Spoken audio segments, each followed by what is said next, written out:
In this video, I'm going to be covering a very recently reported UFO event, but it actually transpired on February 24th, roughly between the hours of 3:15 and 4:30 p.m. local time, broad daylight over the state of Arizona. Two airline pilots flying above 30,000 feet were passed over by an unidentified flying object. One of those pilots flies for Phoenix Air and the other for American Airlines. Let's take a listen to the FAA recordings of this event. Was anybody above us that passed us like 30 seconds ago? Number 71 Papa Golf negative. Okay. Something. A UFO. Yeah. American 1095, let me know if you see anything pass over you here in the next 15 miles. You know if anything passes over? American 1095, affirmative. We had an aircraft in front of you that's 37 that reported something passed over him, and we didn't have any targets, so just let me know if you see anything pass over you. I don't know what it was. It wasn't an airplane, but the path was going opposite direction. Hey, it's American 1095. Yeah, something just passed over us.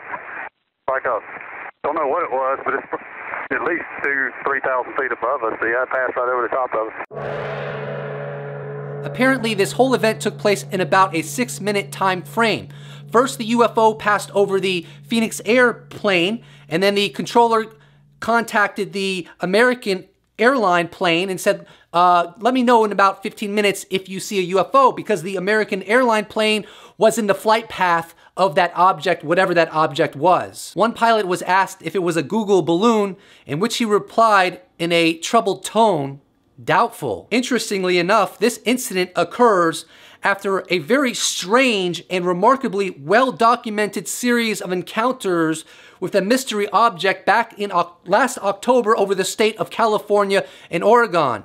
In that incident, there was actually two F-15s that were scrambled to intercept the object, and yet they failed to do so, which is quite peculiar considering F-15s are some of the best fighter jets on the planet. Later on in the FAA recording, the controller asked American 1095 pilot if he could make out any details of the object, and he replied that it just had this really beaming light or just a very big reflection, which to me sounds like the object is metallic. What's really weird is that this object was not tracked on radar, but was seen by two pilots over two different points in its travel. I will point out that the drive.com, which is my main source for this story, linked below, conveys that where this incident took place is a major hotspot for military aircraft activity and quite possibly clandestine military aircraft activity. However, that doesn't directly explain how an unidentified aircraft could possibly be flying a mere 2,000 feet right above the top of commercial airliners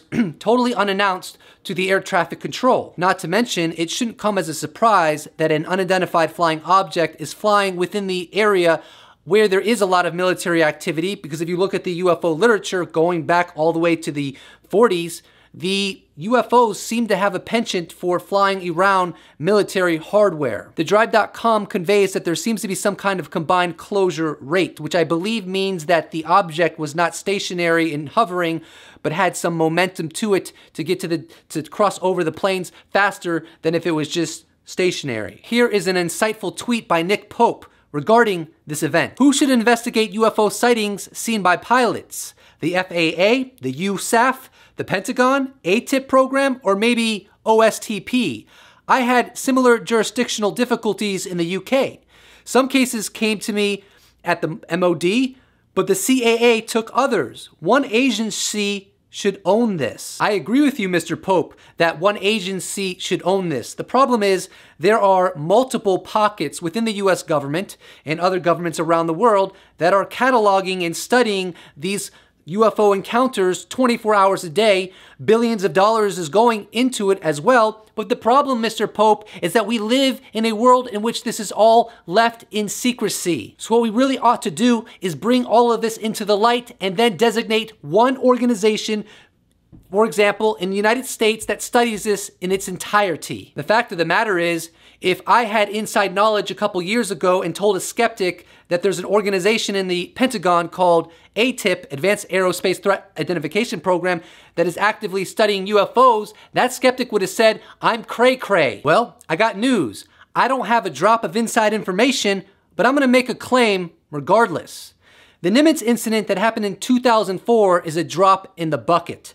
These kind of encounters happen over and over and over again within the US military and within other militaries. The event that happened on February 24th, 2018, that we're discussing right now, in which 2 pilots witnessed an unidentified flying object, has happened numerous times, over and over again, thousands of times, and it has happened in other countries as well. And many of the events that have happened outside of this one have been even more compelling. So yes, Mr. Skeptic and Mrs. Skeptic, let me tell you something.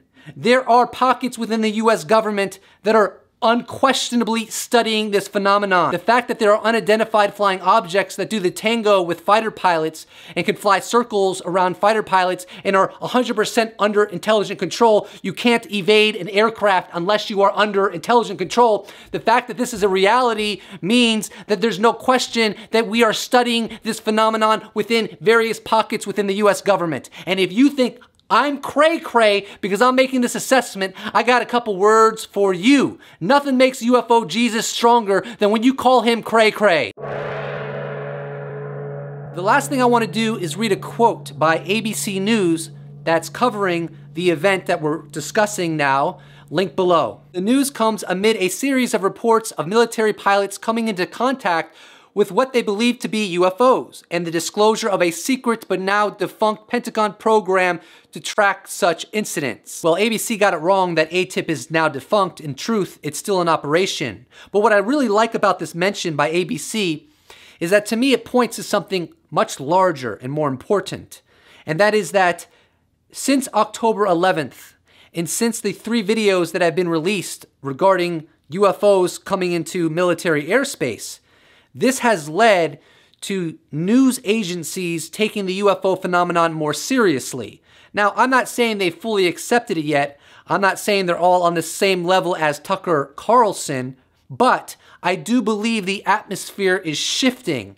I do believe that as other significant UFO events arise, news agencies are going to start covering them like they should have been for the past 70 years. And this is going to be a benefit for all people. It's going to be an aid into getting disclosure that is indeed inevitable.